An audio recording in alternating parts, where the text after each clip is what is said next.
All right, for this short lesson, I'm going to show you how to create a quick virtual drum track, one that you can create yourself. So, if you notice for the window, I've selected. Actually, you can hide it, but if you go to the window, go Show Keyboard.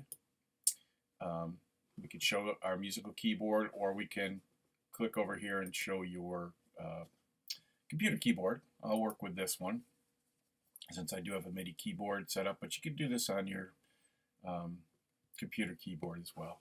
And we're going to hit the plus button up here, and we're going to add a new track. And in this case, I'm just going to click on software instrument track, because that's what we're going to be using. And it will default to the electric piano, which we don't want. So make sure that this is highlighted, and we're going to go to drum kit. And I'm going to select 4 on the floor. And we don't need to have the smart controls on for this quite yet. So now you'll hear a drum.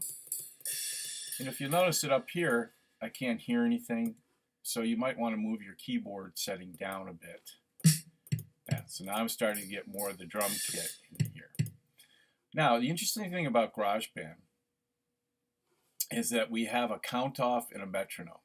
So if only the count off is selected, you're just going to hear a 4-bar click, and then your click will disappear. Now in this case, I want to put a drum track in with the metronome.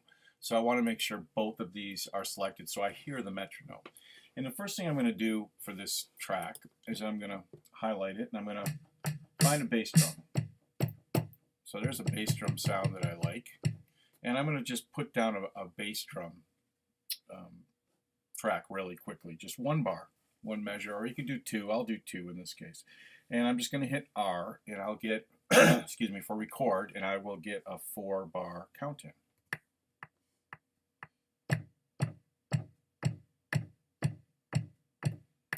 Then I hit the space bar to stop. I hit return, space bar to play. Now if you'll notice, I have my 4-bar kick. Now I want to add some parts on top of this. And this is what's fun about GarageBand.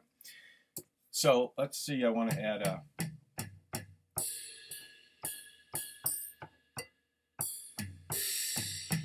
kind of a good sound here.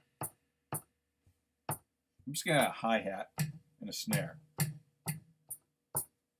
I'm going to add a hi-hat on this. So I can hit record again, and basically what I'm doing is I'm layering the track. So now I'll hear the kick drum, and I'll be able to put my nice little hi-hat part on it, on top of it.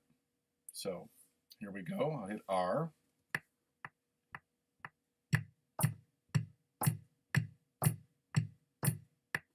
So now I've added a nice little hi-hat part. And you can just keep layering drums until you have you have a nice little drum groove going here. So I can put a cymbal, make this a little jazz track, of course, right? So I can put a cymbal on top of this. So this is, instead of a hi-hat, this is a ride cymbal.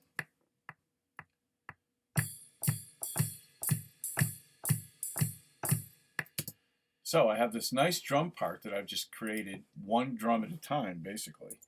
Whoops, didn't want to do that. So, and anytime you make a mistake, just go Command Z, and I'll talk more about editing it, but you can basically double click on this, open up, and if something's not right where you want it to be, you can just click and drag it, or you can elongate it, make it longer, etc. I'll talk more about editing later. But that's just a simple way to put a drum track together. And then if you want this to play longer, hold up, hover your mouse over the upper right hand side till it becomes a loop arrow, and then just drag it. And now I've made a nice 8-bar drum track here.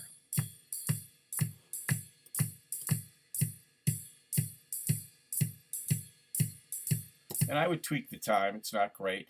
And word of warning, if you leave the metronome click on, which is okay, once we start to export this sound, if your metronome click is on, it will also export with the song. And I'll talk more about that later.